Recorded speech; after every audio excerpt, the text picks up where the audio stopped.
Hello everyone, my name is Shahrukh and I was supposed to be performing in Urdu, but I just recently found out that my Urdu is more lamer than my English, so I just thought that I'd stick with English for the while.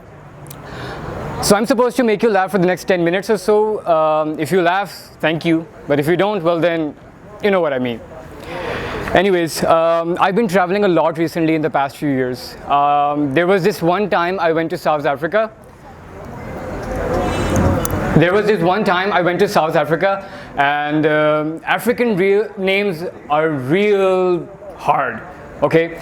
I don't care, if I get married, I'm gonna name my child something African, because African names are wicked, man. It's not like, no, even crazier than that, man. So there was this one time I was at a grocery store in South Africa, right? So I was getting some things done for the weekend. I was getting some things ready for the weekend. So I went to the cashier, I go up to him and I see it's a big black African dude. No problem in that. But the thing is that when I saw his name tag, and I swear to God, his name was spelled !XOBILE. And I was like, how the hell do you even spell that name? So since I'm not from there, I thought maybe I'd take a shot. So I'm like, hey, could I please get the bill? Sabil? Could I get the bill, please? Subile? Dobile! Because I thought that I had to start big because of the exclamation mark in the beginning of the name, right? If it was a question mark, I would have been like, Dobile. But since it was an exclamation mark, I'm like, Dobile! And seriously, he looked me in the eye and goes like, please do not yell in the store. I'm like, I'm not yelling, yaar, I'm just trying to spell your name. And he goes like, that is not how you spell my name. I'm like, how do you spell your name? And I swear to God, this guy goes like, Bile. That guy had a click in his name. Bile. I don't care, if I get married, if I'm gonna have my child, I'm gonna name my first child something African. Here's my son, Mda. The guy had a click in his name, Bile. Doesn't it sound funny when you say to each other, Bile? Anyway, speaking of South Africa, there was this one time I went to UAE. Now, understand this fact, people in UAE party like there is no tomorrow. They literally party like there is no tomorrow. There could very well be over there, right? Anyway, so you've never seen chain smoking. Like in UAE, you see chain smoking. Like to us people, chain smoking is like lighting up a cigarette, finishing it off, throw it on the ground, and start a new one. But to them, 3 at a time. One here, one from here, and one of those from servant, if you know what I mean, right? Anyway, so I'm like, dude, aren't you worried about getting cancer? I will never die of cancer. I'm like, do you have the cure? He's like, the Yahudis will kill me before they have cancer. No, don't worry, I don't need the cancer anyways. Cancer, AIDS, no disease will get me, don't worry. Anyways, I know what the problem is in the Middle East, right? My Arab friends and my people who have been to Arab or are planning to go there, listen up. Here's how to bring change over there. Arab men don't know how to say, no, I don't know. They will never say no and they will never admit to not knowing something. It somehow emasculates an Arab man to not know something. It could be something as simple as, hey, do you know how to make cake? Yes. Everybody knows how to make cake. I'm like, sure, are you sure? Because I don't know how to make cake. Could you show me? Yes. Okay, to figure out how an Arab man is lying, he'll start off his sentence with, okay.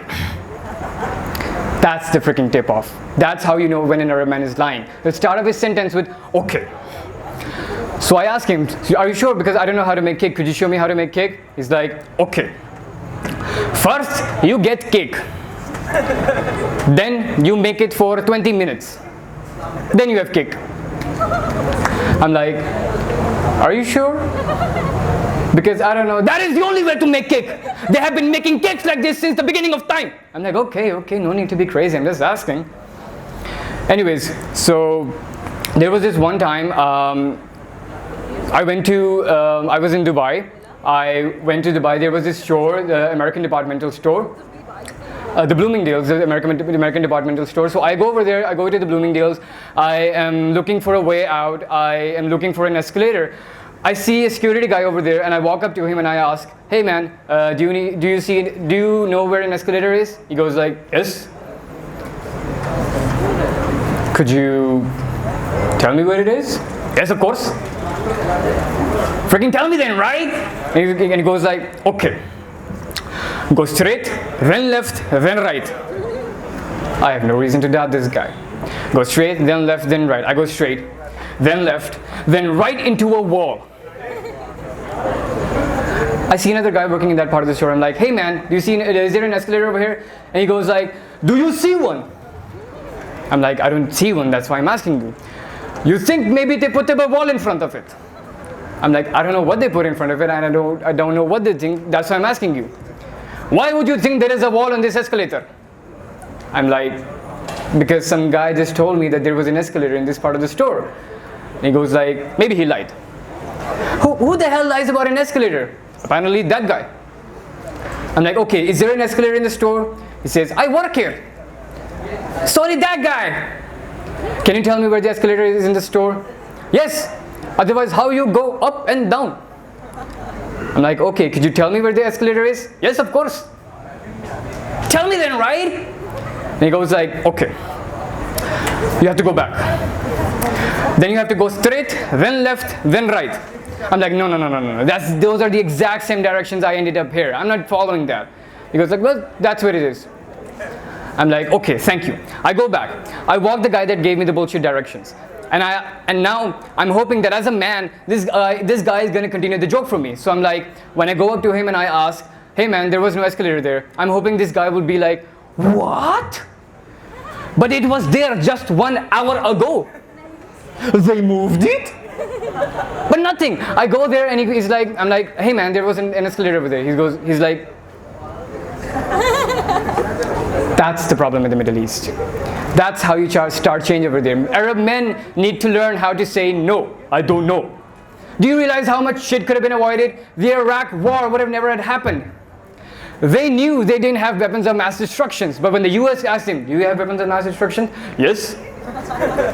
"Everybody has weapons of mass destruction." "Where are they?" "Okay. Go straight, then left, then right." Thank you very much.